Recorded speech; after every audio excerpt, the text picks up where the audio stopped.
नमस्कार दर्शकों, मैं आपका यह न्यूज एंकर दीप्त केडी न्यूज में आपका स्वागत है। बात करेंगे आज त्रिपुरा के खेल जगत से जुड़ी फिर एक बार सुर्खियों में रूपक देबराय और उसके कारनामे। त्रिपुरा में इस वक्त एक खुशहाली का माहौल है और त्रिपुरा ओलंपिक एसोसिएशन और अन्य एसोसिएशन जो त्रिपुरा स्पोर्ट्स काउंसिल में रिकॉग्नाइज्ड है, करीबन जिनकी संख्या 32 है, जो डायरेक्टरेट ऑफ स्पोर्ट्स और स्पोर्ट्स काउंसिल की तरफ से आने वाले north east Olympic game 3rd edition जो 18 से 23 मार्च के बीच में नागालैंड में होने हैं, इसका आयोजन नागालैंड ओलंपिक एसोसिएशन की तरफ से होना है,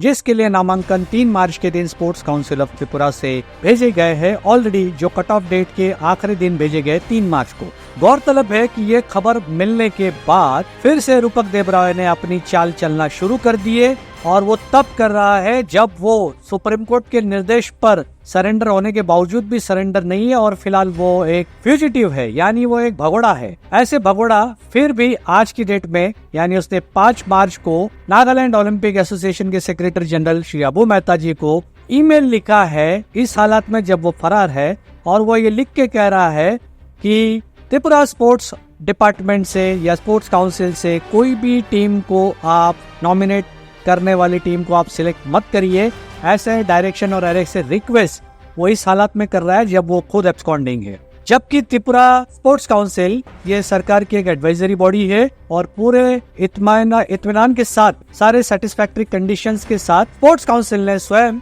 ये 16 खेल के आयोजित कार्यक्रम में 10 टीम की नॉमिनेटेड लिस्ट पूरे रूप से सही तरीके से, नियमित तरीके से भेजी हुई है, जिसको एक पैरेलल तरीके से रूपक देबराय अपने ही पुराने तरकीबों से काटना चाह रहा है। यानी एक तरीके से कहे कि सरकार के विरोध जाकर सरकार के विरोधी कार्रवाई कर रहा है। गौरतलब है कि इस बात को लेकर स्पोर्ट्स में और प्लेयर में एक चिंता का भाव है, पर इस बार एक अच्छी बात यह है कि ओलंपिक एसोसिएशन के टॉप ऑफिस बेयरर्स और ओलंपिक एसोसिएशन ऑफ नागालैंड इसके सेक्रेटरी जनरल अबू मेहता जी को इस बात से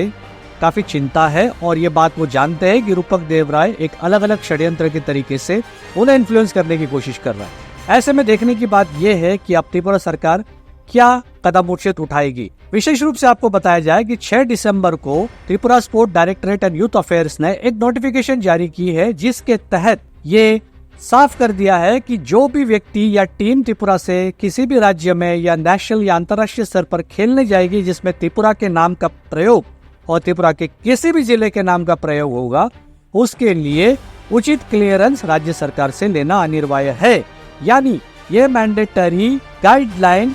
ओलंपिक एसोसिएशन हो या अन्य कोई आयोजित एसोसिएशन, ये कोई भी इसे अनदेखा नहीं कर सकता है, अन्यथा इस पर कानूनी कार्रवाई बाध्य होगी और हर व्यक्ति जो इस कानून का उल्लंघन करेगा या इसे नहीं मानेगा उसे त्रिपुरा सरकार पुलिस स्टेशन में थाना तक लेके आएगी। इसने साफ कर दिया है। यानी आने वाले दिनों में रूपक देबराय हो या अन्य कोई पावरफुल व्यक्ति हो, उसे त्रिपुरा सरकार के इस नियम का पालन करना ही होगा। हैरान करने वाली बात यह है कि 5 मार्च के इस पत्र में प्रेसिडेंट जो त्रिपुरा स्टेट ओलंपिक एसोसिएशन के जो है श्री गोपाल राव, जो इस वक्त विधायक है,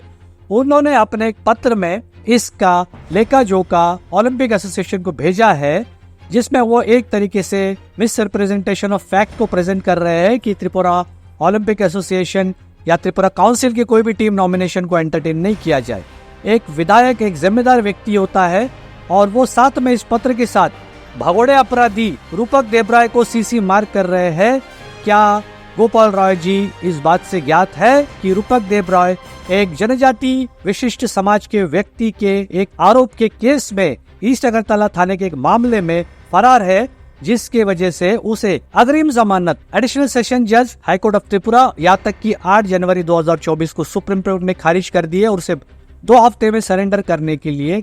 निर्देश दिए थे, जिसके तहत उसे 22 जनवरी 2024 को सरेंडर होना था। बट इसके बावजूद भी सब कानून को धाबे पर रख के, कानून का उल्लंघन करके, अपने व्यक्तिगत स्वतंत्र के आधार पर और कुछ षड्यंत्री लोगों के मदद से रूपक देबराय अपने साम्राज्य को फिर काली करतूतों से फिर रंगाना चाह रहा है। ऐसे में कानून के सामने और सरकार के सामने रूपक देबराय का चैलेंज फिर से खड़ा है, पर इस बार आशा है कि 6 दिसंबर के नोटिफिकेशन के चलते किसी माइकल लाल में ताकत नहीं होगी कि वो त्रिपुरा के बाहर पैर रख के दिखाए। यदि वो रखता है तो ये गैर कानूनी होगा और उसके लिए उचित दंडित कार्रवाई होगी। ये हर व्यक्ति जान ले, ये स्पष्ट रूप से साफ है। देखेंगे आने वाले दिनों में 18 मार्च को ये आयोजन हो रहा है खेल का। ऑलरेडी त्रिपुरा स्पोर्ट्स काउंसिल ने जेन्युइन और रिकॉग्नाइज्ड बॉडीज के नामांकन 10 टीम के लिए भेज दिए गए। अब देखने वाली बात यह है कि क्या त्रिपुरा के